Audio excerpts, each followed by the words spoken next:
Halfway through my mating ceremony, my sister Seraphina Mooncrest suddenly dropped to her knees in front of me and started banging her head on the sacred ground. "Lyra, please release Alpha Callum back to me. Just as you commanded, I submitted to those 30 rogues. Please, just let me go." My mate-to-be, Alpha Callum Blackthorn, completely lost it. He canceled the ceremony right there. Then Callum ordered his enforcers to drag me to Blood Moon Den, the most notorious punishment territory for disgraced wolves, to pay for what I'd done. For 2 months, they forced me to serve rogues non-stop while whipping me with silver.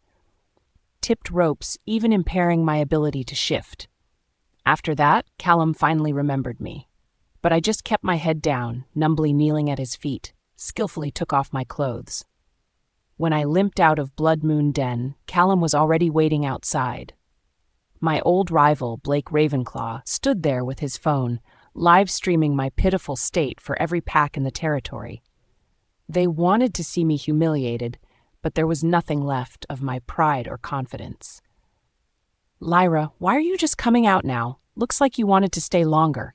Do you need more time to atone?" Callum paused, lips curling with annoyance. Hearing his familiar voice, I automatically dropped to my knees before Callum and began unbuttoning my clothes. During those 2 months, my cell was filled with Callum's photos. His dominant growls played on repeat day and night. Meanwhile, different rogues took turns coming to fuck me. Eventually, I'd start undressing whenever I heard Callum's voice. I was already used to it. By the 3rd button, Callum suddenly slapped my hand away and gripped my chin, forcing me to look at him. "Lyra Mooncrest, are you fucking insane?" I flinched uncontrollably, remembering the silver lashings for disobedience. I lowered myself further with a trembling whine. "Please don't slap me. Please. I'll be good. You can do whatever you want with me. I was wrong. I shouldn't hurt anyone. I'm sorry." Callum stared at me in shock, then something dawned on him, and disgust filled his eyes. "What the hell are you playing at now? Are you faking this pathetic display? You just spent 2 moon cycles in Blood Moon Den. Nobody would dare truly harm an alpha's chosen mate. Cut the act, Lyra." Blake doubled over laughing, cruelly gripping my neck in a dominant hold before pointing his phone at my face again. "Lyra, such an amazing performance. Even taking your clothes off, huh? Come on, do it for my live stream. Let all the territory see our little Luna princess's nude." Before my time in Blood Moon Den, I would have ripped out Blake's throat for such an insult. Now I just mechanically continued unbuttoning my clothes, forcing a vacant smile for the camera. The old Lyra had been destroyed during those 2 months by Callum. When I first arrived at Blood Moon Den, I smashed a camera that was filming me, which got me locked in silver chains for 3 straight days before they dumped me in the outer territories. I was so hungry that I fought with scavenger wolves over hunting scraps. Lucky once. After a dominant rogue fell asleep, I stole his phone and called Callum, begging him to save me. He just coldly said, "Lyra, you were so disobedient. Compared to what you did to Seraphina, this is just a small taste of discipline. You deserve it all." I broke down howling, then heard a soft, sweet feminine whimper on the other end. "Callum, maybe? Just forget it. I'm fine. My reputation is ruined anyway."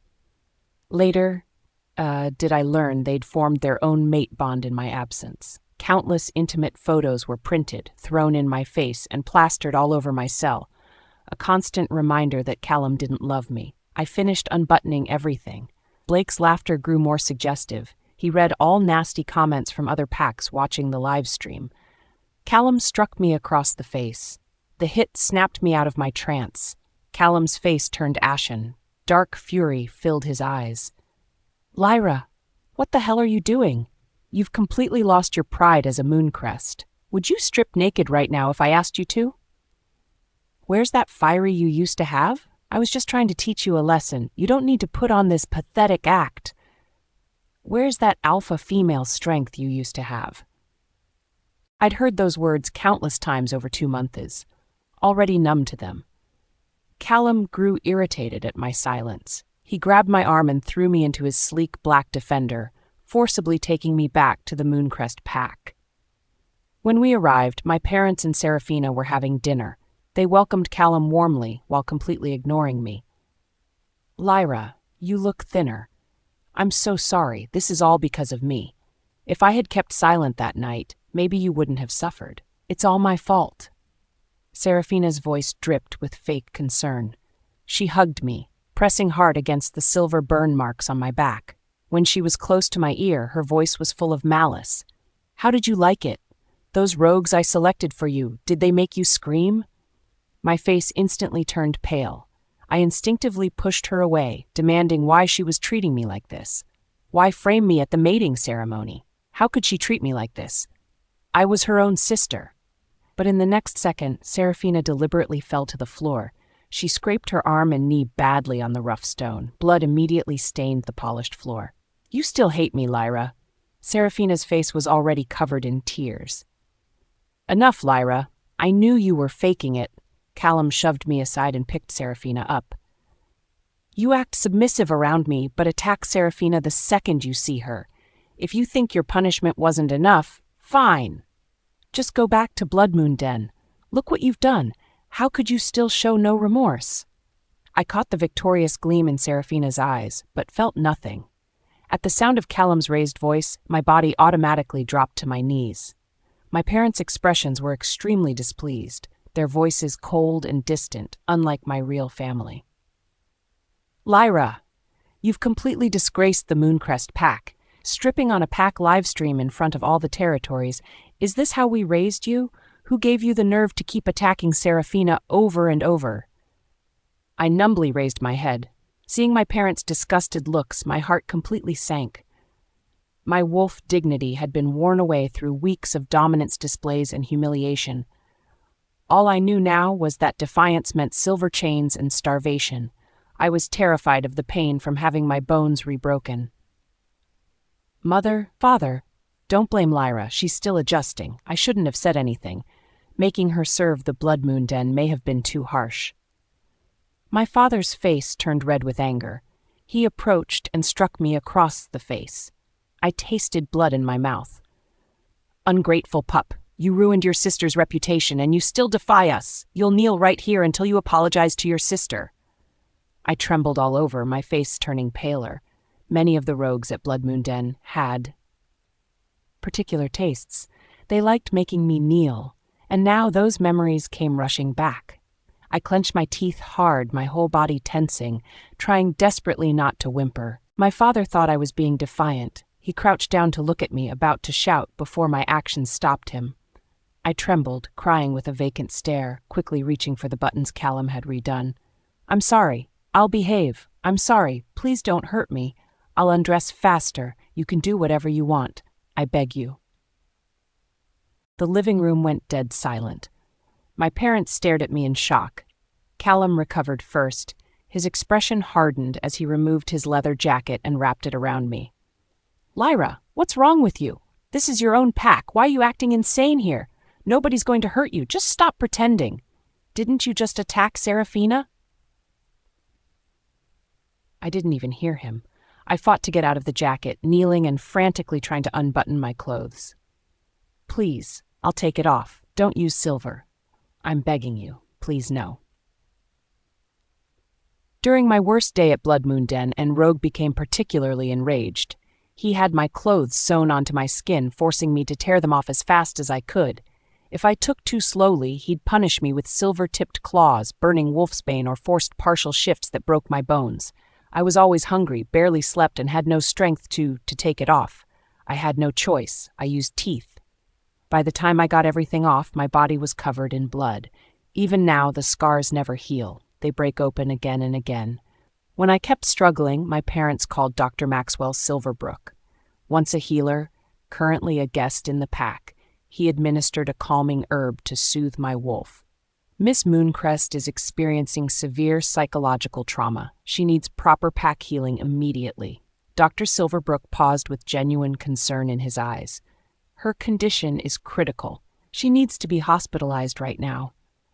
Mother looked worried for a second, but when she noticed Seraphina's tears, her face hardened again. Callum looked down at me, his voice dripping with contempt. Psychological trauma? Lyra? That's impossible. Look at her. Does she seem like a wolf who'd break so easily? She openly attacked Seraphina right in front of us. How could she possibly have psychological trauma? When are you going to drop this act? You worked as a waitress for 2 months and now you're suddenly crazy? You waste all your dignity just for acting like a fool? Or this is your new strategy, playing the mental patient for sympathy. It won't make us forget what you've done to Seraphina. You still need to apologize to her. I just stared at the ceiling blankly. Nothing he said registered with me. Then Seraphina leaned in close with a nasty look in her eyes. Lyra, what's on your neck? She yanked my collar down, exposing the bite marks. Wait, did you take a mate? What about Callum? You were going to be bound. How could you do that? I curled up into a ball, tears streaming down my face. Callum stared at my neck in shock. After he swallowed his fury, he grabbed me off the bed and dragged me downstairs. He shoved me into his car before finally exploding. Lyra, who is he? Who gave you permission to mate with someone else? I discipline you a little and you do this to get back at me? You're heartless? Tell me who he is. Are you faking this broken wolf act so you can run to him? What am I to you? A joke? I couldn't take this anymore. I clutched at my ears, body curling inward, desperate to shrink away from his grasp. Sobs racked through me, knees slamming to the floor. My forehead hit the ground again and again in frantic, mindless desperation. Please, please, let me go. It hurts. I'll be good. Just stop. I'll do anything. You can record whatever you want. Just don't use silver. Please, don't use the silver again. Callum stared at me for a long time, then frustrated, shoved me away, and drove back to his den. He had a beta female bathe me and change my clothes. After much coaxing, I managed to eat some broth. It wasn't that I didn't want to eat. I was terrified to. They loved to lay out fresh deer meat when I was starving. If I reached for a taste, the punishment came swiftly. Even looking too longingly was enough to set them off. After enough silver burns, I stopped looking at food altogether. Don't like it? Still acting like a proud alpha female? You're definitely still the same defiant wolf underneath. Fine, let's out for dinner. Callum finally smiled for once. Seeing that smile, I nearly burst into tears from panic. At the Silver Fang restaurant, I curled up in the corner, staring at my feet. I never touched my plate of rare venison, which finally set Callum off. What's your problem? Too busy missing your new mate to eat? Lyra, how dare you bond with someone after just 2 months? Just because I made you work at a waitress, now you won't even eat with me? Could you drop the attitude for just 1 second? Who else would give a damn about you except me? My trembling hands reached for the fork after his words, but when I sensed someone approaching, I dropped it. My face went white as I tried to hide under the table. Callum grabbed me quickly. Before he could say anything, the newcomer caught his attention. Alpha Blackthorn, what an unexpected pleasure. It was James Bloodmoon. His scent made me shake even harder, but Callum forced me to stay in my chair, making me face James's predatory gaze. I couldn't look at James. During those 2 moon cycles, he was the cruelest wolf. Most of the worst torments I endured came from him. Just sensing his presence made me tremble with terror, my wolf desperately trying to flee. Why are you hiding? You should be ashamed. Go apologize to your sister, reflect on what you did, and never do it again. Before Callum finished, James casually sat across from me, looking me up and down like prey. Look who's here, the most broken bitch from Blood Moon Den. Alpha Blackthorn, why are you still bothering with this used-up trash? Let me hook you up with someone fresh. Lyra's been passed around so much, there's nothing left. We have completely dominated her inside and out. Callum's face froze. He stared at me in total disbelief. You wanted her to suffer. That night, we let 30 rogues in rotation with her, made sure she'd be properly broken. Got double payback for Miss Seraphina, just like you ordered. But a wolf like her, used up and ruined, you'd best stay away. No need to taint your bloodline, right? Callum went completely still. The color drained from his face as he stared at me. I couldn't take it anymore. I fought against his grip and bit his hand hard. As he sat there shocked, I hobbled away on my broken legs. I just kept running until my body couldn't handle it anymore. Finally, I collapsed to my knees and broke down howling. I had escaped it all. I ditched my phone with its pack tracking rune and barely rested before pushing on. By nightfall, I couldn't go another step and passed out in the neutral forest territory. When I woke up the next day, Dr. Maxwell Silverbrook was sitting beside the bed, carefully applying healing salve to my silver-burned feet. A bowl of warm rabbit stew waited nearby. I looked around nervously, pulling my feet back. "You're safe, Lyra. They won't find you here," Dr. Silverbrook said, his eyes full of sympathy and guilt. He brought the stew closer and offered me a spoonful. I didn't eat. Instead, I asked in a trembling voice, "What do you want from me?" "You must want something for bringing me here. What's in it for you?" Dr. Silverbrook looked confused. I continued, "Sex? Videos? Photos?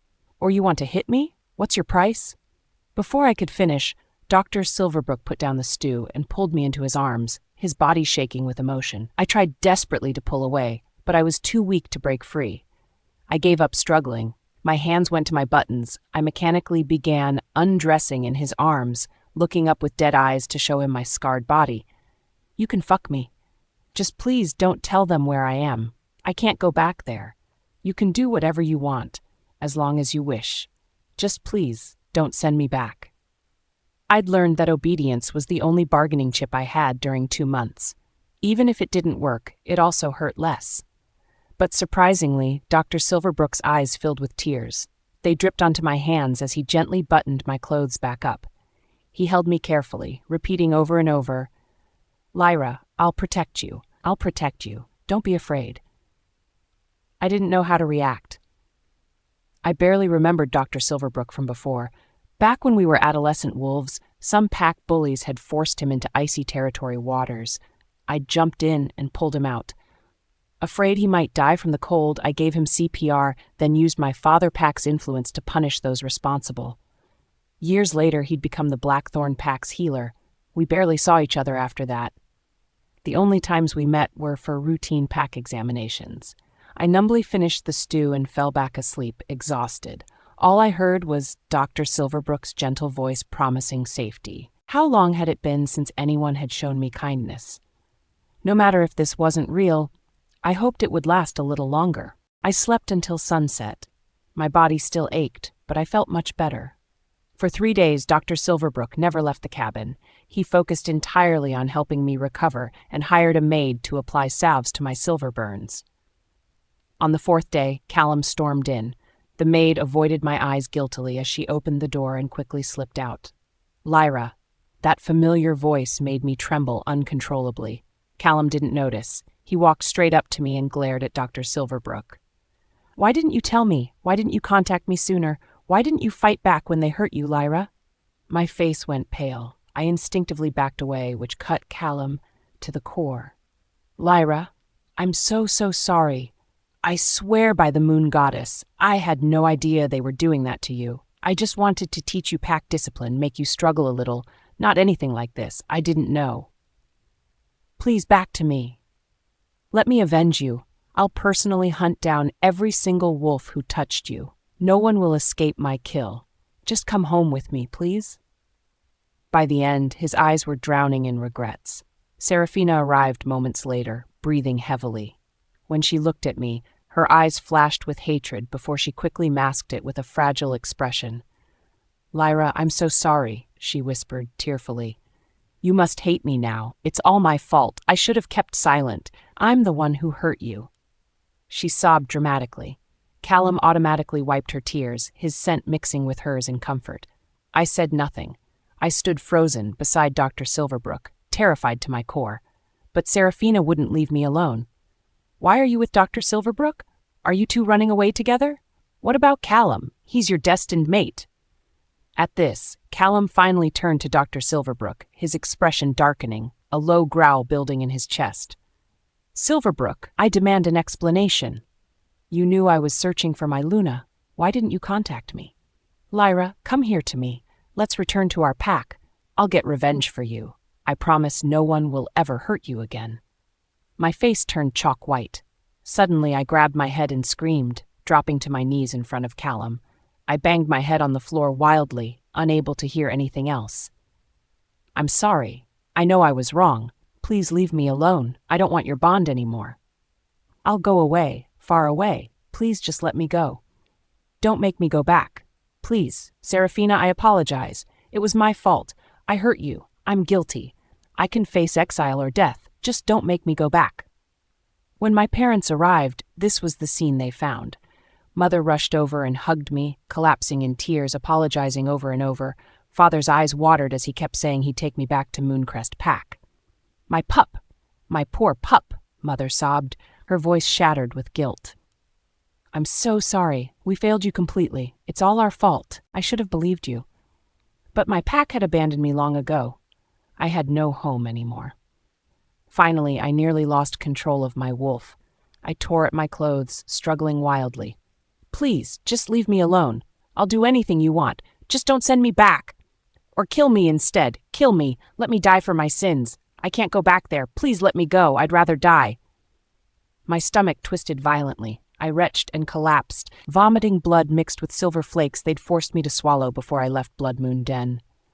Dr. Silverbrook's pupils contracted in horror as he held me in his arms. Mother couldn't take it and fainted. Callum's legs gave out. He fell to his knees in front of me, reaching to touch me. But I jerked away. His eyes filled with anguish as he pounded his chest hard.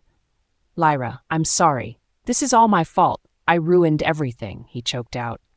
"I know I was wrong. Let me take you to the pack healers. We can restore our mating bond.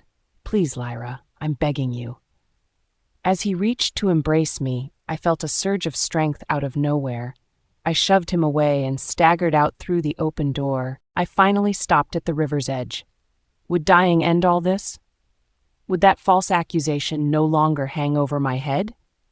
As I put one foot in the rushing water, Silverbrook found me. He pulled me into his arms, his wolf's warmth calming mine over and over. When darkness fell, I finally came to my senses. My voice was hoarse when I spoke. "Max, could you lend me some resources? Just enough to survive. I want to leave this territory. I'll find a way to repay you, I promise." The day I left, I took the protection amulet Max gave me and forced a smile as I said goodbye. He was a good man. He begged several times to come with me, but I refused. Someone like me couldn't ruin his whole life. Only after I crossed into the Southern Territories and made sure no one from the Blackthorn or Mooncrest packs was following did I finally relax a little. I clutched the new phone Max had given me and managed a small smile. It was dark when I reached Crescent Valley, a neutral territory. I took transport to a pack-run inn. On the way, wolves were all staring at me strangely. I didn't understand what was happening. I just tensed up, only letting my guard down slightly when I reached the inn entrance. This weird feeling continued until they refused me entry. I finally realized they were staring at me, recognizing me. The receptionist looked at me with pure disgust. She even curled her lip and growled. "Why is this whore here? Looking for more males? Get out, such disgrace. If you stay at our inn, no respectable pack will set foot in here again." Once she started, every wolf around began pointing and talking about me. Some even came up, comparing videos on their phones to my face. "Hey, isn't this the viral hooker? 30 rogues in one night. Wonder if her wolf is completely broken down there. What a slut. And filming it voluntarily? That's just disgusting. Can't believe she's walking around in public territories." "Go back to Blood Moon Den. You're giving it away for free, so why bother coming to an inn?" TikTok and Twitter are blowing up with her nudes and videos. Different wolf in every clip. I froze in place. Someone shoved me hard with a broom before I snapped back to reality. I bit my lip and fought back tears as I pulled out my phone. My fingers trembled so much, I entered the wrong rune several times.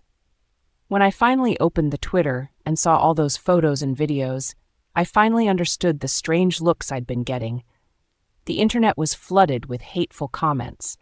Blake's livestream had been dug up and was being replayed over and over. My humiliation was on full display for every wolf in every territory. Just then, my phone received a text from an unknown number filled with familiar malice.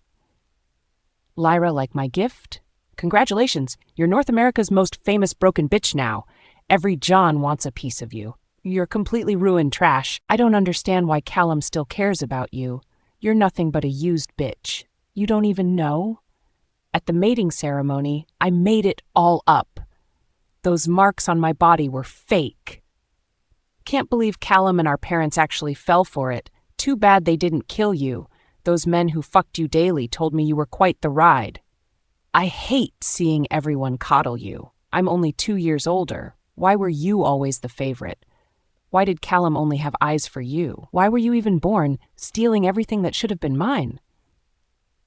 I heard a deafening roar in my head. I stood there, completely stunned.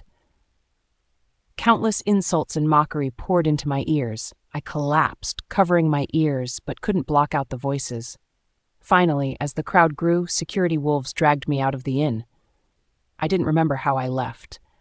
I just felt incredibly cold all over, wave after wave of numbness threatening to drown me.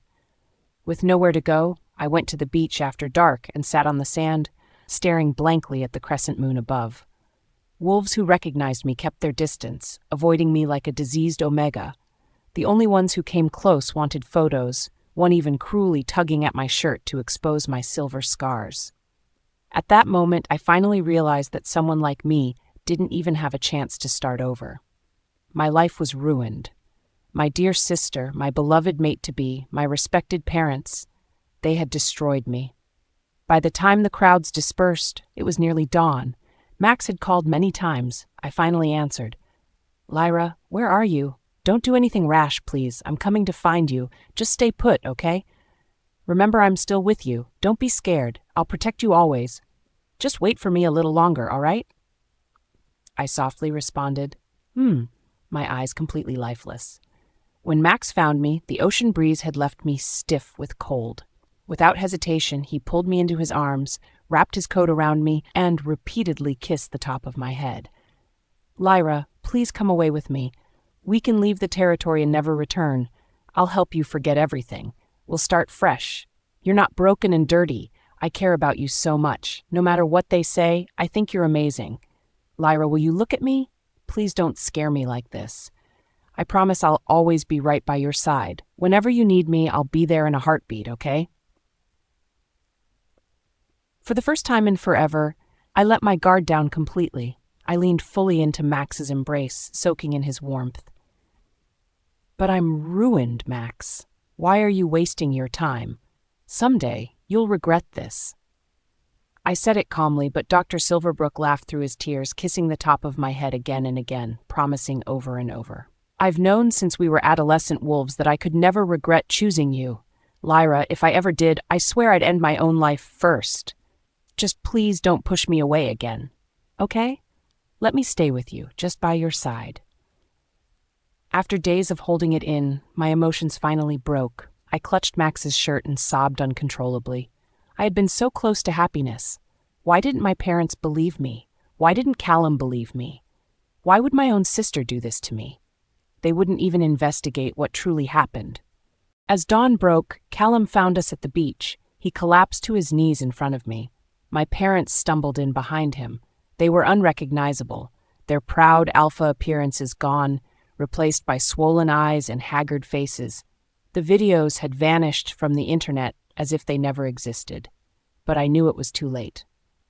"Lyra, I've made the worst mistake of my life. I trusted the wrong one and destroyed you without checking the facts. I had no idea Seraphina would sacrifice her own reputation out of jealousy. I'm so incredibly sorry. Please, hit me, scream at me, anything but this silence. Take your revenge however you want. I'm begging you, Lyra, let me try to make this right. I've found every one of those werewolves. Seraphina's been locked in silver chains. Just tell me what you want me to do. Please don't shut me out like this." I ignored him completely. I just leaned against Max, watching the sunrise. Max shot Callum a look of pure contempt. "Get the hell away from her," he snarled. "You shouldn't be here. You could have investigated this months ago, but you had your enforcers stop me. You could have saved her any time, but you had me contained. Are you satisfied now?" Each word hit Callum like a physical blow. By the end, he was shaking with silent sobs. Mother dragged herself toward me and fell to her knees. I hardly recognized her. Half her fur had turned completely white in her wolf form. "My pup," she wept. "I've destroyed my own offspring. I was wrong. I blindly believed Seraphina when you were always protecting her. How could I ever think you'd hurt her over a mate? I failed you completely." "Please come home with Mommy," she begged. "Let me take care of you. I'll spend every moment making it up to you. Punish us however you want. We deserve it all." And she kept reaching for me but wouldn't touch me, as if she knew she'd lost that right. I knew she'd seen everything, the videos, my silver scars, the full extent of my suffering. If Seraphina hadn't been so desperate to leak the videos, they might never have discovered the truth. But what good were apologies now? Could sorry erase what I'd endured? Father stood nearby, silent tears streaming down his face, something I'd never seen from this pack alpha. "Lyra," his voice broke, "please come back to Mooncrest Pack with me. I swear on my life no wolf will ever touch you again. I'm exiling your sister permanently. You'll never suffer again. Please let me try to be your father again." At the mating ceremony, when my sister made her accusations, Father had used similar words to cast me out. Back then, it had crushed me. Now, I wish they'd exiled me from the start. All these promises to banish Seraphina, just empty words to pacify me. Once things calmed down, they'd return to normal, and I'd only be left with my silver scars. I gave them a cold smile. "I don't have a pack anymore. The Lyra you knew died in that hellhole. You made yourself perfectly clear, Father. I'm not your daughter anymore, so now I have no parents, and I never will again." My parents turned ghostly white. Mother staggered as if physically struck. Her desperate howls filled the air. But I didn't want her explanations or excuses. The damage was permanent. Nothing could change that. "Thank the moon goddess we never completed our bond," I said to Callum with a bitter laugh. Max held me tighter and nuzzled my hair protectively. "If we'd mated, I'd be dead by now. You were planning to mate with me while forming a connection with my sister. I hate you. I hate you most of all. You hurt me worse than anyone else could. None of this would have happened without your approval. When I was howling for you, begging for help, where were you then?" As I said this, Callum completely broke down, his eyes full of remorse. He began clawing himself hard, then pulled out a silver dagger and started stabbing his arm wildly. "Lyra, I'm sorry. Would this make you feel better? I'll do anything for you. Let me atone for my sins, please. Give me one more chance." Before he could finish, I cut him off. "You were forming a bond with my sister. Your photos were plastered all over my room. Every day while I was being abused, I had to stare at them. I really wanted to die at that time." I let out a cold laugh. "And now you decide to investigate." I ignored the three of them and walked away with Max. It wasn't the easiest journey. All those judging eyes made it hard to breathe. Everyone avoided me like I carried the wolf plague. Max couldn't find anywhere for us to stay. Until my mother, who had been following us, broke down and explained loudly in the crowd, apologizing to me. Someone recorded it, broadcasting the whole scene, causing another storm on the Moon Network. "She is innocent. My older daughter Seraphina set her up. She was forced. The culprits have been caught. Please stop. She's innocent." Along with the broadcast, the Blackthorn Pack and Mooncrest Pack released a joint statement clearing my name. It documented the entire 2-month ordeal, though what I'd been forced to endure was summarized in just a few words. The Moon Network exploded with apologies. Almost every message read, "Lyra, I'm sorry for judging you. Our mockery shouldn't have been directed at the victim. Lyra, sorry. Heal well and find peace soon. Lyra, I'm sorry. Wishing you a lifetime of strength and health, far from your monster pack." By the time I saw all this, I was already overseas, finally getting a thorough examination at a neutral territory or healing den. Unfortunately, peace wasn't in my future. The healer told me my ability to bear pups was completely damaged. From long-term starvation and being forced to consume wolfsbane and various toxic herbs, my inner wolf was ruined too. Most of my silver burns would likely never fade. Worst of all, I had developed moon sickness, a rare, fatal condition caused by severe trauma to a wolf's spirit. When the diagnosis came back, Max cried uncontrollably, holding me tight and begging me not to give up. The healers must be wrong, Lyra. Let's check again, please. There must be some mistakes. But after multiple examinations, the results remained the same. I didn't cry. Instead, I smiled and wiped Max's tears, kissing his forehead just as he always did mine. It's okay. At least I won't die today, right? Max, I can still be with you for a while longer. But the moon sickness progressed rapidly. I couldn't eat or run and often collapsed from the pain. When my parents and Callum learned I was dying, they tried to visit several times, but I avoided them. I didn't want to see them and wouldn't know what to say. Later, news came from home territory that every wolf who had hurt me had been mysteriously killed. The captured predator was Callum. When Lycan enforcers found him, he was still in wolf form, tearing at Seraphina's body like he'd gone feral. Max grew thinner each day, while I suddenly found renewed energy. Max, please bury my ashes under a moon willow after I die. Yes. Don't let anyone from my old pack know. Yes. Why do you only say yes? I turned to look at him, for the first time showing a trace of my old dissatisfaction on my face. He didn't grow angry. Instead, he smiled. As he smiled, tears covered his face. He reached out and covered my smiling eyes with his hand. As everything is Lyra's wish, I was satisfied, my eyes crinkling with a smile. Then promise you won't die with me. Live well, please? This time I never heard his answer. In the last second before losing consciousness, I faintly heard him say, "Love, that's the only thing I can't promise." Mate. I dropped the plate I was holding to the floor but couldn't care to watch it shatter. My eyes were too busy soaking in the man standing before me. My mate. The future alpha of the Nightwake, Landon Walker, is my mate. Fuck. Landon's eyes were blown wide as he stood there staring at me. The emotions rolled off him like waves, love, lust, confusion, fear, and happiness all packed into one. He was frozen stiff, mirroring my posture. Neither of us expected this outcome. It took us completely by surprise. Why did we just find out we were bound? We should have known we were mates at 16. It should have been instantaneous. But it didn't happen. We didn't know, until now, that is. Both of us were past that ripe age of 16, me 19 as of today, him 21, but never felt this pull until now. But why? Why not before? Selene. Landon began quietly. The way he said my name had chills running down my back.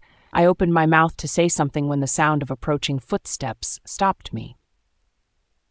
It was Hestia. Wisps of her blonde hair swayed back and forth as she entered with a skip in her step. Her bright blue dress fell charmingly down her hips, highlighting the feminine curves she was blessed with.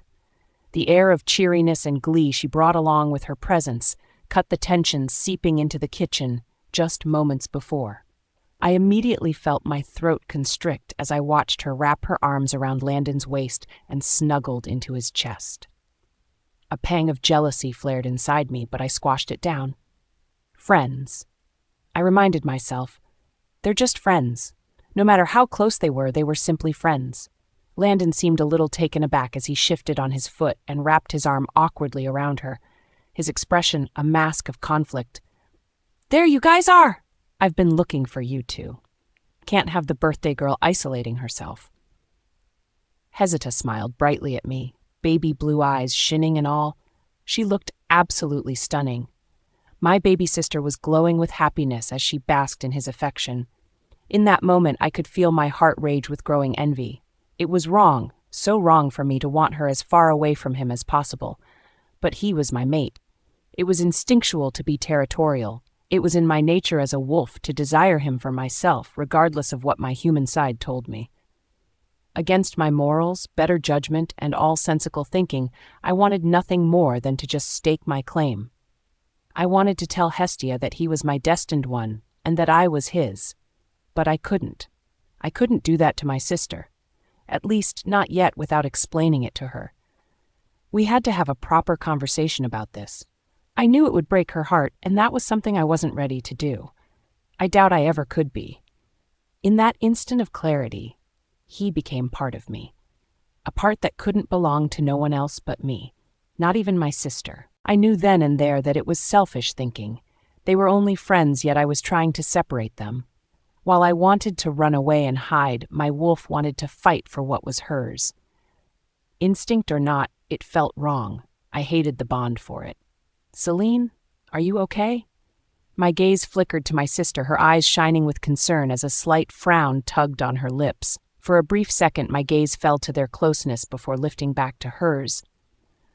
"I'm fine," I choke out. What a damn lie. She didn't seem to notice, though. She simply smiled and gazed up to my mate. No matter how many times I've chanted it in my head that they were simply friends, the wolf side of me refused to acknowledge it. Not when I knew Hestia's feelings for Landon went beyond friendship. She was so sure she was in love with him. I suppose I could only be thankful now that they never seemed to cross the line, that Landon never took the bait. I never understood why wolves bothered getting into relationships with the intention of going long-term when they still have yet to meet their mate. People like my sister. Those who underestimated the power of the mate bond and the moon goddess's will would try to take fate in their own hands. A noble thought, but otherwise messy. They would seek out other wolves who thought similarly and plan a long-term future together. Some went as far as marking and mating, but it never ends well. When one of them finds their mate, everything they planned would fall to ruin. No one could resist the mate bond. It was embedded in their soul the moment they were born, to be unable to defy it. It would only serve to strain relationships. No matter how much one loved someone who wasn't their mate, they'd soon change their mind when they meet their fated one. To have your mate is a feeling completely incomparable to forged relationships, which is why I didn't understand why Hestia would bother pin after Landon. When she realized Landon wasn't her mate, she was unbothered. She didn't care whether or not they were mates.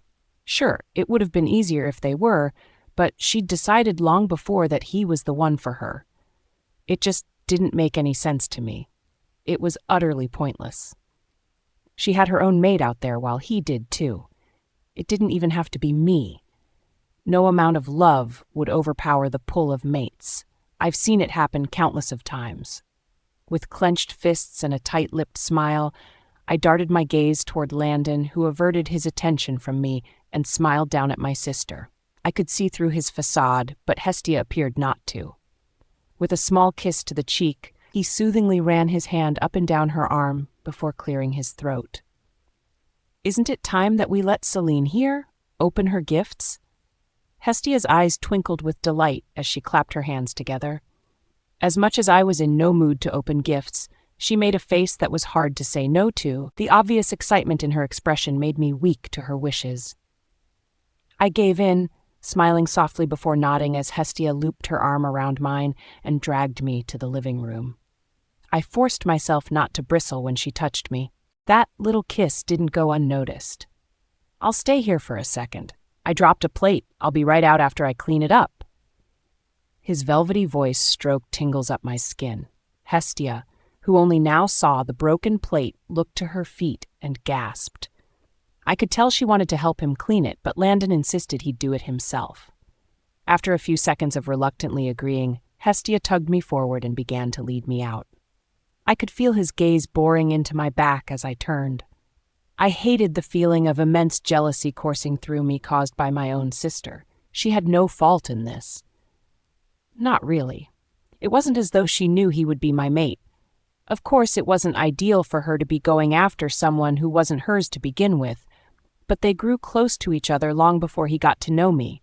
They actually cared for one another, bond or no bond. Besides, it was just a crush. I tried reassuring myself that her fascination with him was only temporary. The moment she'd find her mate, she'd realize how silly her pinning of him was. It still didn't erase the hurts from being secondary to him, though. Hestia was first. I was second. It hurt so much that anger toward my sister began to brew inside me. How could I share the one person I shouldn't have to? Hestia always had my parents' attention. I blamed it on the younger sibling card. Though, deep down inside, I knew my parents favored her. I didn't hate them for it. I never could. It wasn't intentional, but it wasn't very subtle either. Hestia was coddled by my parents. It was hard to pretend like I didn't notice the stark difference between us. She was everything I wasn't. She was better. She was friendly, whereas I was socially awkward. She was confidently beautiful to a fault, whereas I was more quiet and to myself. She had friends who would gladly put their life down for her, whereas I only had my garden. She was always believed to be Luna material, whereas I was simply the Luna's sister. She was best friends with the future Alpha, considered family to the current Alpha and Luna, and was someone everyone sought to be. She was Hestia. I was simply Selene. And I loved myself regardless. We both grew up fine. We were just different people. I never minded that. She was her own person, as I was my own. It was her destiny for something great. I was confident that my own destiny would hold the same kind of importance, but just in a different setting.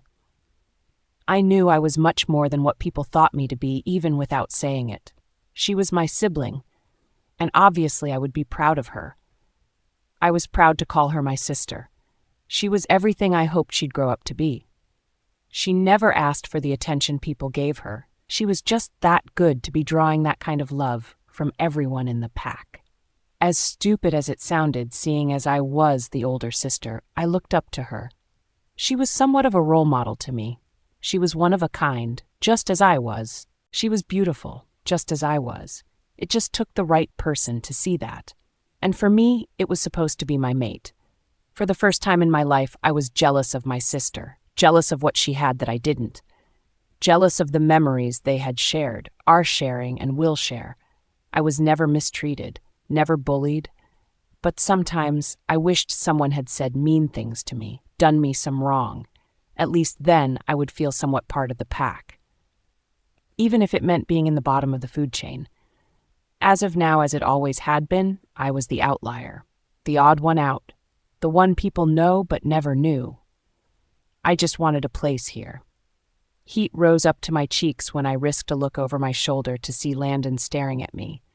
He was crouched over the glass shards from the plate, but was completely still.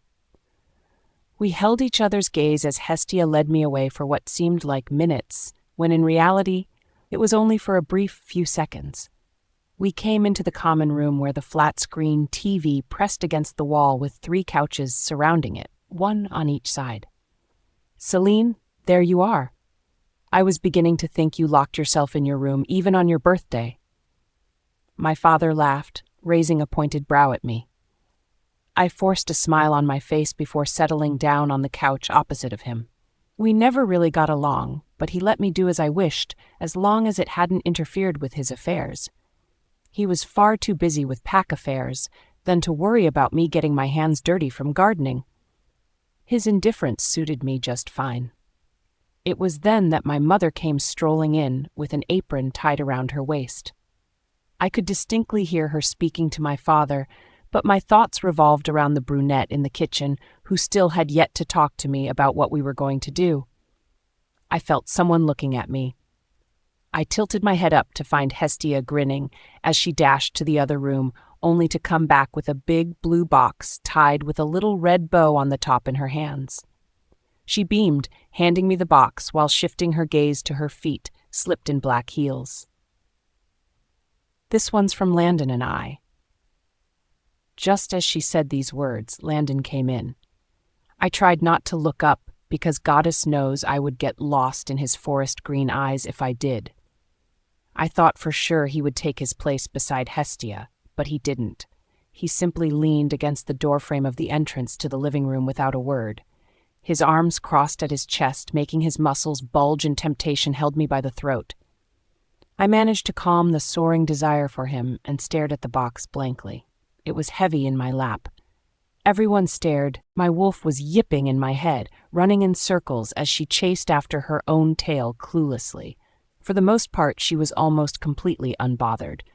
I didn't understand why. I guess it was because she was reassured by Landon's wolf that everything was fine. Taking the bright red bow, I pulled it apart and slowly lifted the cover. I felt my heart stop. It was a beautiful rose gold gown neatly folded into the box. On top of it was a silver-colored envelope with the words, "Wedding Invitation, Landon Walker and Hestia Ann Dixon. written in script and black ink across the middle. Tears unwillingly built up in my eyes as I shakily breathed in. This can't be true. This couldn't be. They were just friends. Sure, my sister had a crush on him, and the chances he returned her feelings were high, but this couldn't be. It shouldn't. He was my mate. He was mine as I was his. Why would they go through with this knowing they still had yet to meet their mate? Why would Landon agree to this? For us, 16 was the age in which a wolf was deemed an adult. The capability of finding your mate was the equivalent of the end of puberty to us. In a mateship, mates won't recognize one another until both reach the age of 16. More often than not, one would be older than his or her mate. It wasn't unnatural for there to be a slight age gap. It was widely accepted only because majority of the wolves treated the bond as sacred and couldn't bear to mistreat their significant others.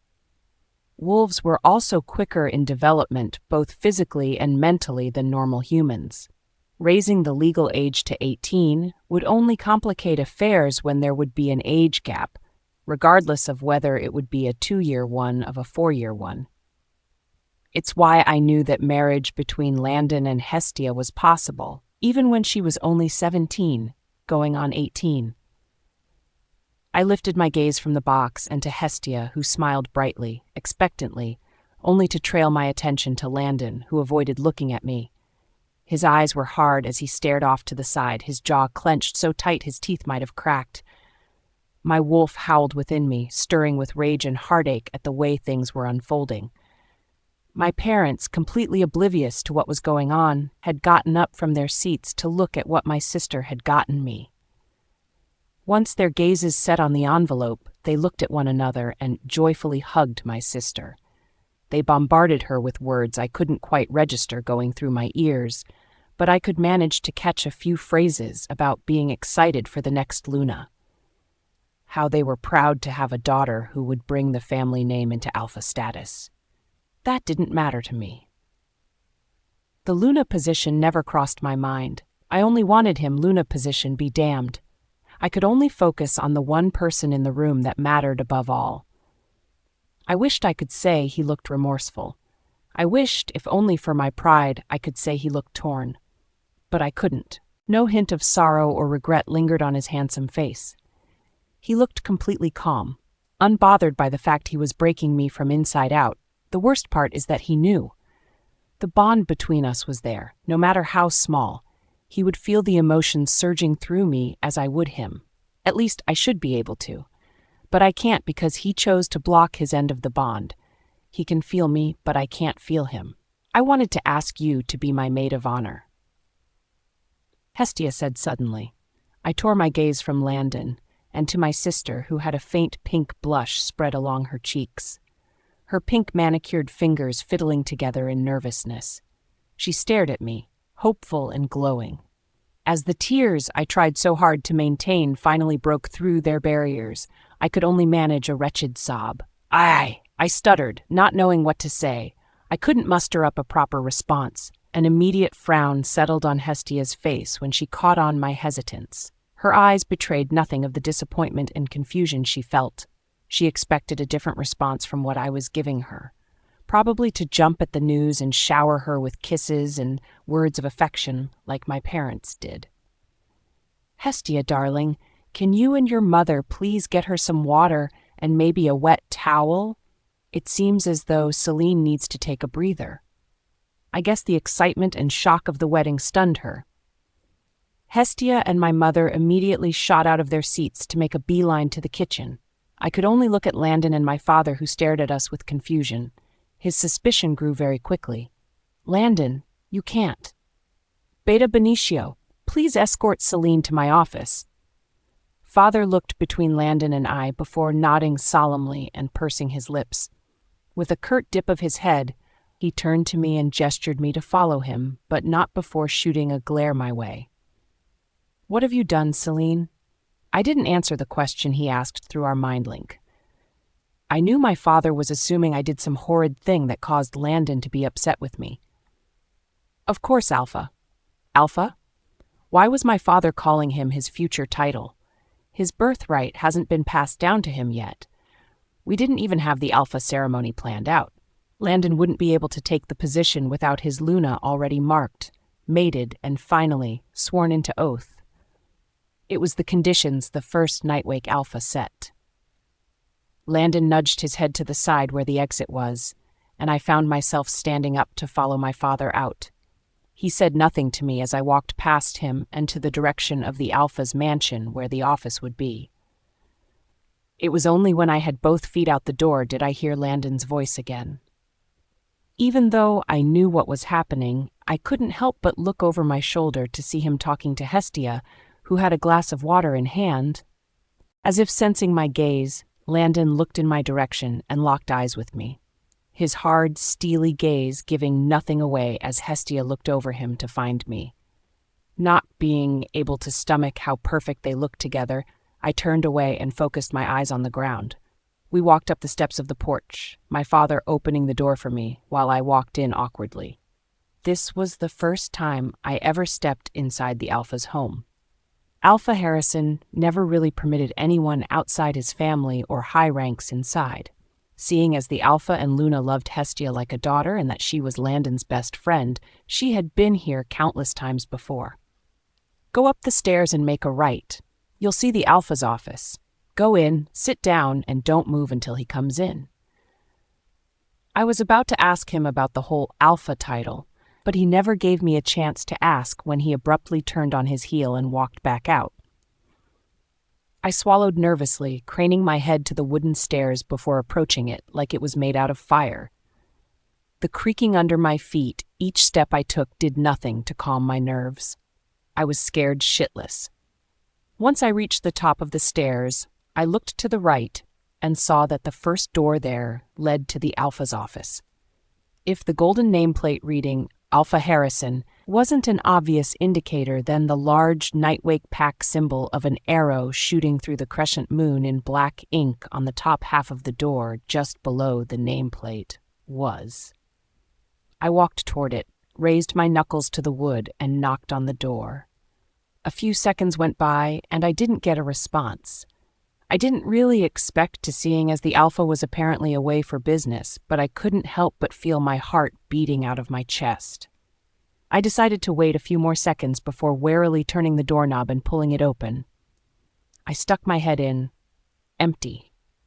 Furnished with a large mahogany table dead set in the center with a black leather executive chair, the room was quite spacious but at the same time bare. Just a few feet from the Alpha's desk was a coffee table with 4 black singular club chairs, 2 on each opposite side. I chewed on my lip. A few photos were hung on the walls. I walked by them, taking my time to observe each captured moment. The first one I saw was of a younger version of Alpha Harrison and Luna Allison standing beside one another with smiles stretched across their faces. Luna Allison had her hands full with a baby Landon, no older than a few months, showcasing a head full of chocolate brown curls and his vibrant green eyes with a toothy grin plastered on his face. I felt a small smile curl at my lips at the sight. I walked further in, seeing Landon's milestones framed on the walls. It was all displayed from his first birthday to graduating high school. The smile that stuck on my face fell a little when I saw the most recent additions. Landon stood behind Hestia with an arm around her shoulders. He had a warm smile on his face, mirroring the same expression Hestia had. Alpha Harrison and Luna Allison stood beside them looking just as content. I could barely remember when this was taken. If I had to guess, it was probably last year around the same time of the annual gala. Alphas were expected to bring along their mates and children at the event. Naturally, the Alpha's children were permitted to bring their own mates. Landon had asked Hestia to go with him, to which she agreed. I still remember how happy Hestia was. The moment she stepped foot at home, she started freaking out about what to wear and how she was so excited. It was only then that I truly realized just how deep her affection was for him.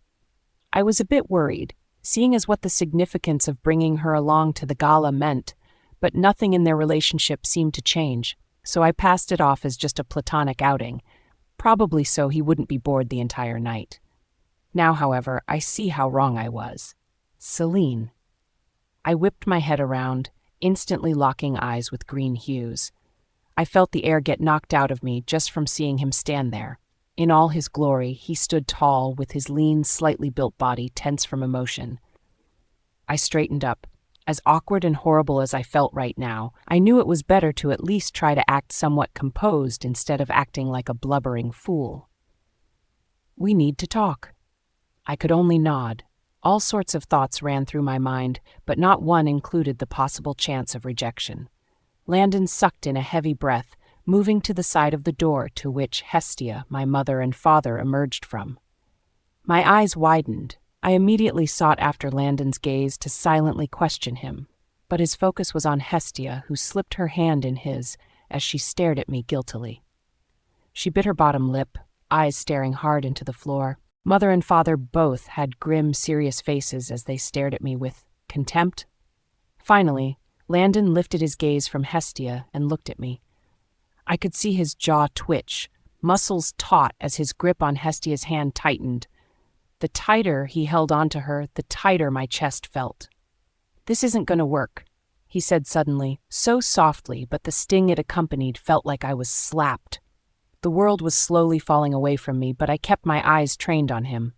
I didn't dare look away, even with the impending pain puncturing through my chest. I felt myself swallow as I breathed in shakily, the tears that were once again building up, glazing over my eyes. "I won't accept you, Celine," he said, much stronger and full of conviction this time. "I never will." I stared at him. His words played in my mind like a broken record. Each letter, each syllable from his lips pierced deep within my heart and left a segment of his apparent distaste for me haunting my thoughts. I could hardly breathe. The invisible weight on my chest pressing harder and harder made swallowing down my sorrow that much more difficult. My eyes flitted around me wildly, only to fall back to Landon when I realized there'd be no one on my side. I was left to fend for myself. The silence was unbearably thick. The shock momentarily distracted me from my parents' blank faces. Even when I felt like the world was ending, I couldn't help but feel surprised from their reaction, or rather, lack of. They were indifferent to the fact their daughter was being rejected. Most parents, if not all, would be angry at the idea of their pup being denied. Denied by none other than their other half. Seeing as my father was beta, his reaction would have been much more aggressive. With higher ranking came with a much stronger sense of protection over family. Looking at him now, I couldn't sense the tiniest bit of anger radiate from him. Instead, he looked somewhat relieved that my mate chose my sister. Like I was some deadweight that would have worn Landon down. The pain I felt magnified. It felt like I was tied down to a boulder, slowly fall further and further into the darkness of the ocean. None of them doing a thing but watch as I sink from the shore, no hands outstretched in an attempt to save me. No glance of guilt spared my way. "This isn't going to work. I won't accept you, Celine. I never will." I shook my head at the words taunting me. He couldn't have meant it. No wolf could ever say such words to their mate. To confirm my suspicion, I looked to him with hope that he was lying. Hope to see that he was only putting up a front. If I were to see any hesitation in his eyes, I would have been happy. I would have been content with the smallest form of care. My heart, already battered and out in the open, was stepped on and crushed when Landon looked at me with such pity, his dark eyes swirling with emotion he didn't voice out. He felt bad for me. He didn't care. He felt sorry for being my mate. It could have been anyone and he would have done the same thing. I tried to tell myself that. Tried to lift my mood by convincing myself that the reason he was rejecting me wasn't because of who I was, but because of who he was and what he wanted. But that somehow made it all the more painful. Although he made up his mind even before finding his mate, I expected him to at least consider it. He didn't. There was no part of him that wanted to give me a chance. He never intended to change his mind, no matter who his mate turned out to be. He just felt sorry it had to be me whose heart he breaks. But Landon, I'm your mate. The moon goddess put us together for a reason. You can't do this. Please, Landon, please. I pleaded. I took a step forward to reach out to him, The tears rolling down my face blurred my vision, but I could still make him out perfectly. His tousled hair messy from the amount of times he must have ran his fingers through them. He had the habit of playing with his hair when he was frustrated or stuck on what to do. I barely managed to grab hold of his arm, but he quickly pulled away as if my touch burned him. His fist clenched as he stared at me. Those beautiful eyes flashed with disgust. He stepped back. Landon's stance postured in a way to protect Hestia, who stood behind him wordlessly. Her eyes glued to the floor, but her hand holding onto Landon's sleeve trembled. "Celine, stop it. You're embarrassing yourself. Out of consideration for Hestia, I will overlook your display of disrespect." I stared at him in disbelief. Even when I was being rejected, he didn't put me first. He didn't punish me for my disrespect purely out of consideration for her, not for me. Not because he felt for me, but because he felt obligated to for the woman beside him. Because he didn't want to hurt Hestia by laying a hand on her sister. Understand that this isn't a request. I love your sister. I'm sorry the moon goddess made the mistake of pairing us together, but I can't abandon her. She's my life. Bond or no bond, she is who I choose. You have to accept that. I won't let some bond dictate what I will and won't have in my life. I wish it could have been any other way, but... He swallowed. This is how it has to be. He looked almost sympathetic, the initial anger and disgust in his eyes softening to mere sadness. I was the charity case in his eyes. He was definitely hurting internally, but it wasn't in full effect. I glanced at their clasped hands. He had support. He had someone steadying him by his side, even if his wolf was howling in the worst kind of agony. In some way, Landon and Hestia's wolves formed some type of companionship. Never passing the boundary of a platonic relationship because they could only ever feel that way for their mates, but it was to the point that they'd receive a sort of comfort from each other's touches. The kind of comfort I would have gotten from Hestia. The family kind. But I had no one. "What about me?" I asked quietly. The tears trailed down my cheeks. I didn't bother wipe them away when I knew they'd just keep coming. I didn't care if it made me look weak.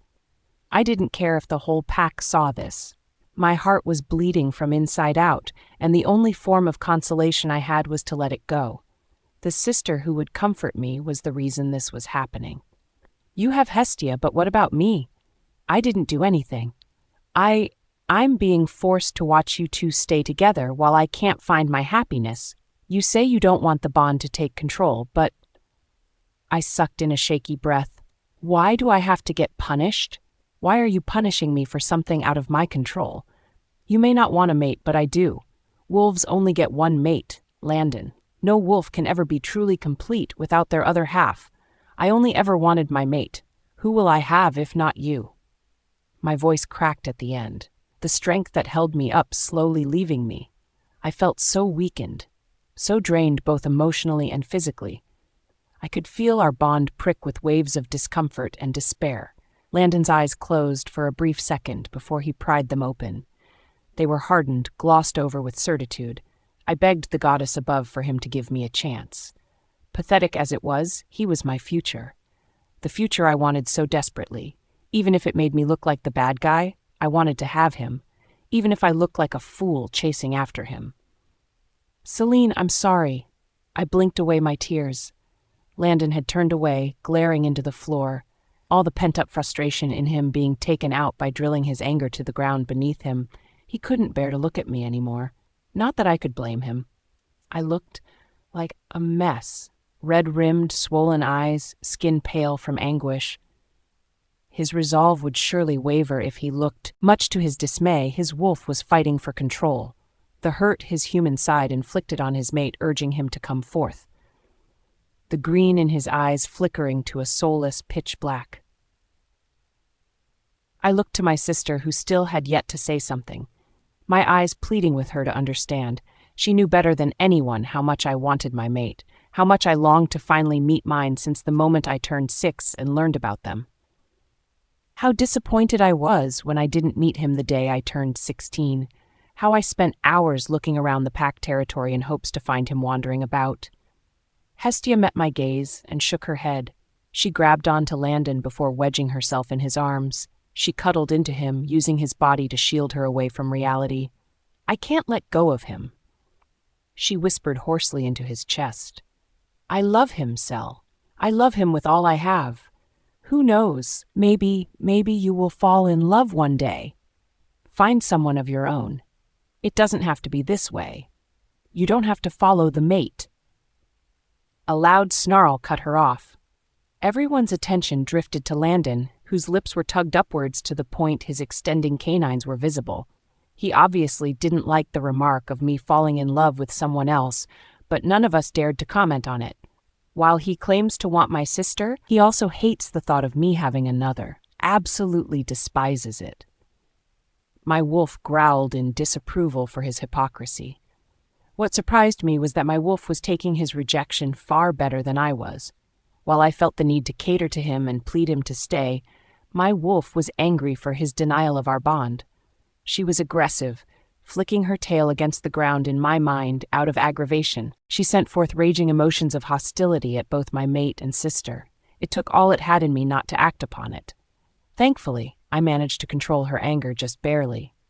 Hestia pursed her lips together as she stared at me. The earlier hesitation gone from her gaze.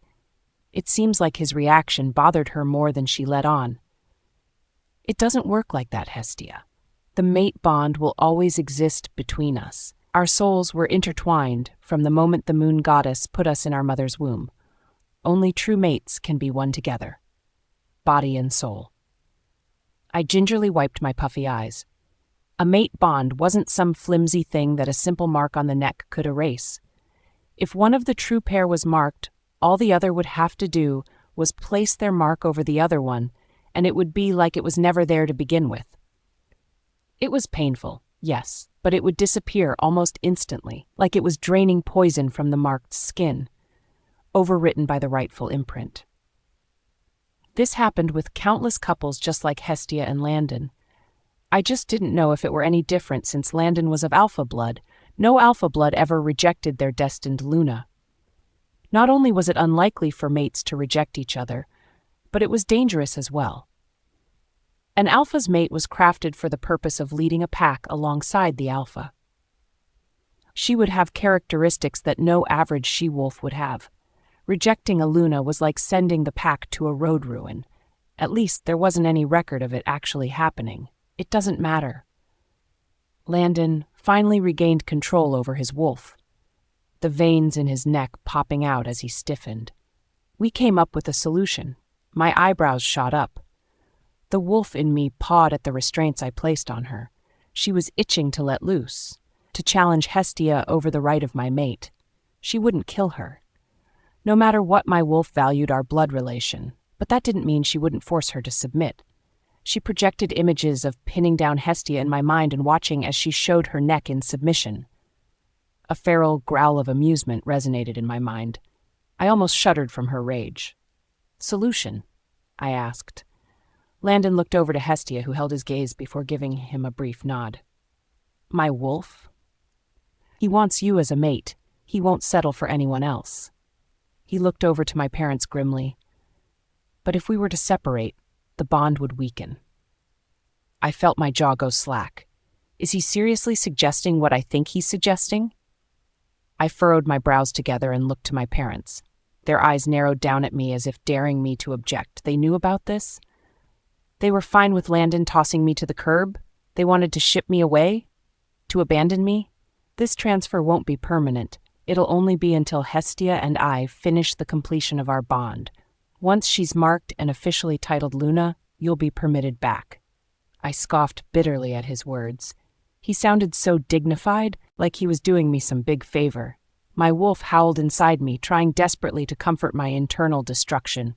She nuzzled her head against the barrier, offering me as much solace as she could muster. "You're kicking me out?" I asked quietly.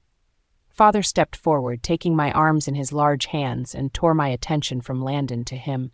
He looked at me with apathy, his lips pressed in a thin line. "Celine, now is not the time to get emotional. This is bigger than you. You have no say in this." A flare of anger grew inside me at his words. I pulled from his grasp roughly, ignoring the sting from where his grip laid. This would have counted as disrespect and was punishable by law, but I couldn't care for that. Not when my father had the audacity to tell me I had no say in my rejection. How could you? I looked at all the faces in the room, my gaze lingering on Landon a little longer than the rest. The overwhelming tension in the air had made an impact on Hestia. She couldn't handle the growing hostility coming from both my father and Landon, directed to no one but me. Any average wolf would succumb to show submission when higher-ups would display their power.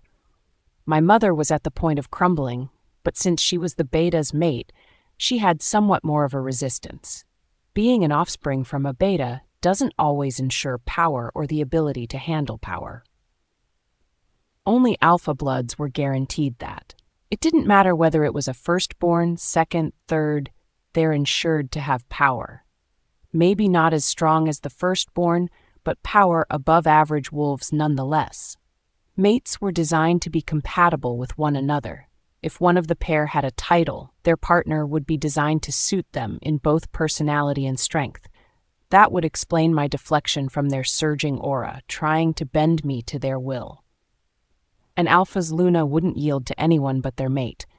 Unluckily for them, I was hell-bent on standing my ground. It'll only make it harder for you if you stay here. Father answered tightly. I could feel him staring at me, but I didn't look his way.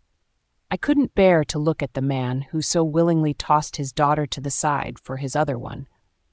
I guess I underestimated his favoritism. I could have expected anything but this. So what?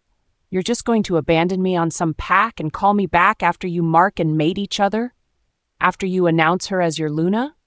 You're sending me away so I won't interfere? I knew my voice was rising, but I couldn't stop myself. My hysteria was letting loose, and the encouraging growls from my wolf wasn't helping me in the slightest.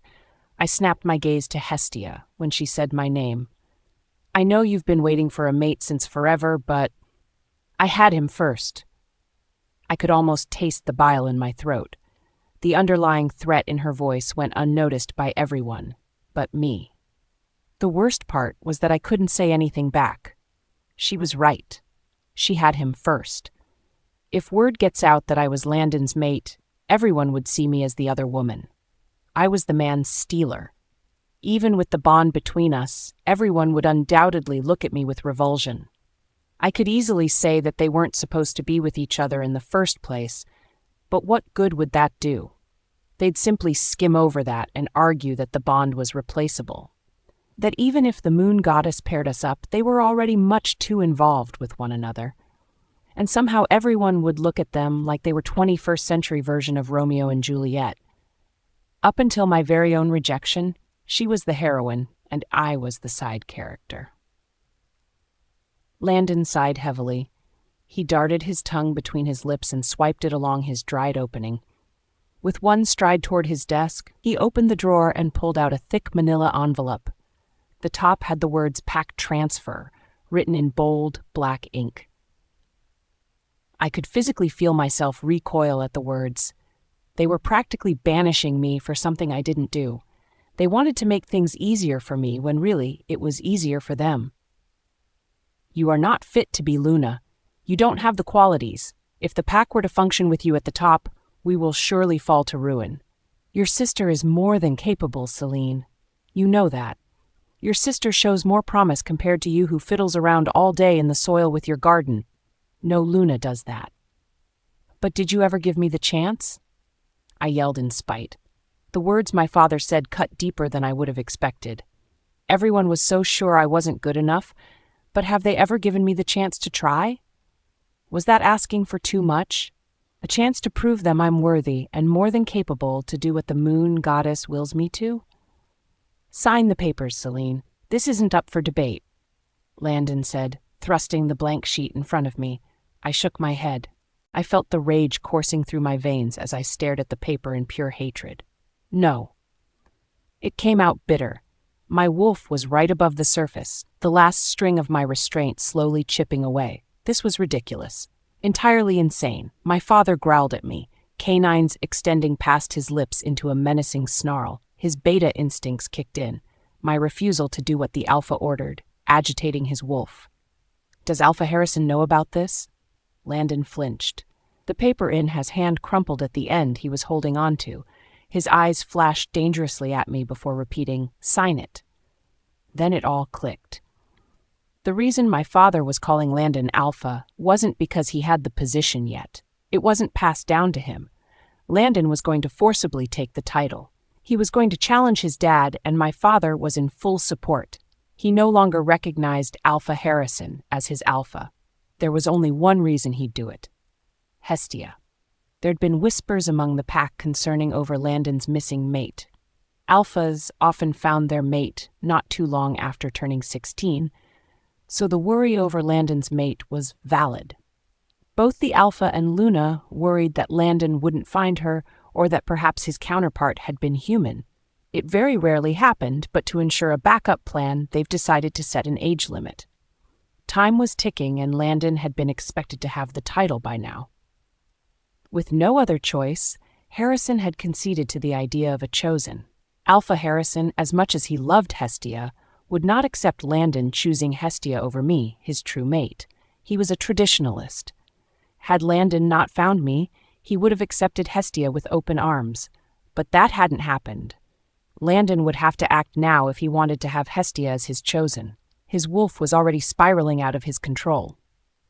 Alpha Harrison had wanted to wait until Landon was 25 to pass down the title. He wanted Landon to wait a little longer for his mate. Landon's hesitance was understandable. There would also be a chance that other packs would look lowly at Landon. He didn't want to risk losing respect and his reputation, not to mention giving our pack a bad name. He didn't want his father to be disappointed in choosing another over his fated either. So if he sent me away and finished the bond with Hestia and titled her as Luna, it would be too late to undo. There was never a revocation of titles in our history. Alpha Harrison wouldn't be able to do anything even after he finds out I'm Landon's true mate. Once someone was titled, it was impossible to take back or pass on unless the person in question breached the law or passed away. Landon probably never thought he'd find his mate. Now that he found me, I was getting in the way of the future they built together. And now he couldn't afford to wait until he reached 25 to take his rightful title. His wolf was getting reckless. I may be thousands of miles away, but the longer we are apart, the more his wolf would go crazy with need for me. In order to prevent that, he needed to mark Hestia as soon as he could and somehow sate his wolf, or at least lessen our bond. I'm still unsure how it'll affect our bond, but I'm guessing he was certain it would break it. My father would obviously be on his side. If Landon manages to claim the title, not only will he ensure Hestia a fitting title, but also her happiness. I was never in this equation. It was always her. I'm not signing it, Landon. Landon's eyes narrowed down to me. Celine Dixon, you are signing this paper. Now. I stiffened at his usage of the Alpha command. As his mate, I was his equal, but we never initiated our bond, never strengthened it with a mark. As far as I'm concerned, I was still below him in terms of rank and thus falling weak to his command. Regardless of whether or not he has the title yet, he was the only pup of the Alpha and the only heir. He had the power of the Alpha command since he was 18. My hands obediently reached for the paper against my will. I could only mutter out no's and pleas for him to stop when I finally took it from his hand. The pen my father handed to me grasped tightly between my fingers as I shakily signed my name on the line beside the X. I stared at what I've done in horror. Forced against my will, I had signed away my right to reside in the pack I was born and raised in. We have one more thing to do, my father said quietly. I peered up through my lashes to see the men give each other a knowing look. Landon straightened up, eyes cold and hard. I, Landon Walker, future Alpha of the Nightwake Pack, sever my bond to Celine Dixon, future Luna of the Nightwake Pack. An involuntary gasp left my lips as I gaped at him. A flow of emptiness settling in my chest. My wolf whimpered to herself, curling into a ball in the depths of my mind. My body was shaking. I convulsed at the stream of intangible pain stabbing every fiber in my body. My knees bucked, my legs falling weak until I fell to the floor with my hands the only thing holding me up. Accept it, Celine. I could barely shake my head, a fresh stream of tears sliding down my face and falling onto the floor. Little droplets of my sorrow looking up at me as my head hung low. My muscles were sore, my head pounding from the trauma all hitting me at once. Accept it. Again.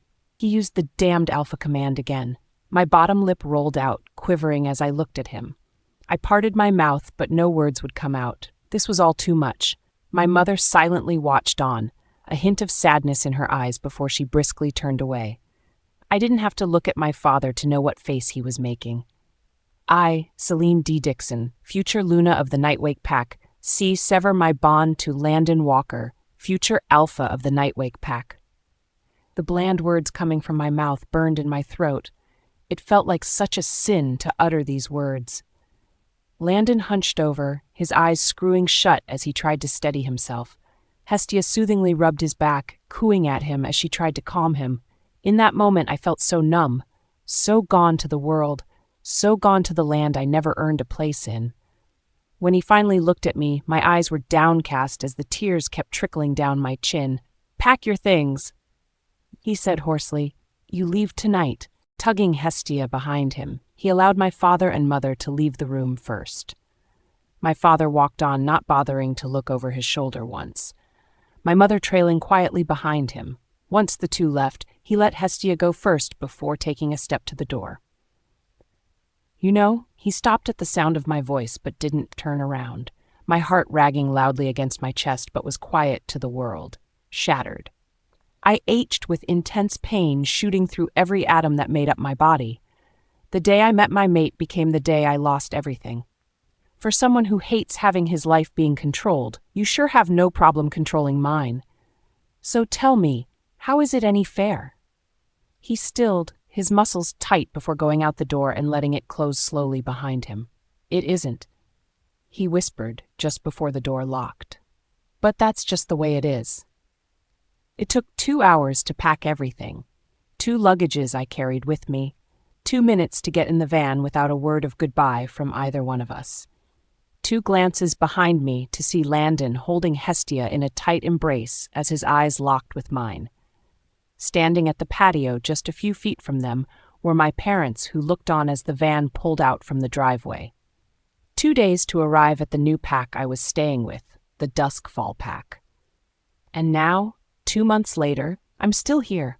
I sighed heavily, taking the battered watering can by the handle and walked over to the shed. The sweet smell of fresh flowers mixing with the scent of heavy rainfall filling my nostrils as I breathed in. Calmness flowed through my veins when my eyes scanned over the fertile land. Flourished greenery blankets acres of land that stretched out miles across. Goddess, it was beautiful. I ignored the sluggish sounds of soil under my boots and stopped in front of the little wooden hut. Bentley Everdale, the kind old man that allowed me to work for him in his fields, came up from behind and flashed me a warm smile, the edges of his eyes crinkling with delight. Dressed in dark blue overalls with a red undershirt and brown work boots, he had smudges of oil all over his hands and under his wrinkly chin. He must have been working on his tractor. Here again, Celine? I tugged off my gloves after setting the watering can on the ground beside the rusting water valve. Bentley had a habit of checking up on me every few hours. He said I worked too much, but didn't really consider it work. I just loved flowers was all. Maybe a little too much, but to each their own. I looked back to him, returning his smile with my own, and wiped my forehead from the sweat trickling down my temple with the back of my hand. The blazing sun kissed the surface of my exposed skin and left lingering prickles of discomfort down my arms. Yep. 2 months had passed, and no word about my return was ever mentioned. No phone calls, no letters, absolutely nothing. I was disheartened by the thought. I figured no matter how badly things came between us and how things ended, I would at least be checked up upon. I was still the child they raised, still the older sister she had growing up. In the end of the day, we were still family. But I guess that wasn't enough.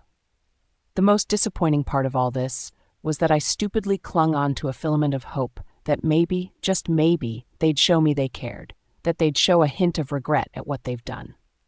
One phone call to see how I was holding up. It wouldn't erase my anger, hurt, and most definitely betrayal, but it would have at least proved that they've thought of me, that they actually cared about me. Sally! I whipped my head around to the direction the squeaky voice came from to find Lyra running at full speed toward us. Her chestnut curls tied into pigtails bouncing with every step she made, the toothy grin on her face stretching to her ears with her hazel eyes widened with excitement, cheeks flushed from her attempt at getting to us faster. It was endearing to see her small little body, cladded in a white dress, struggling to run over the wet soil. I visibly cringed as I glanced down to her shoes that Luna Thompson bought for her sinking into the mud. Luna Thompson will not be happy to see that. The smile broadened on my face as I watched her stumble but quickly regain her composure. The little slip hadn't fazed her, her excitement in seeing me never diminishing along the way.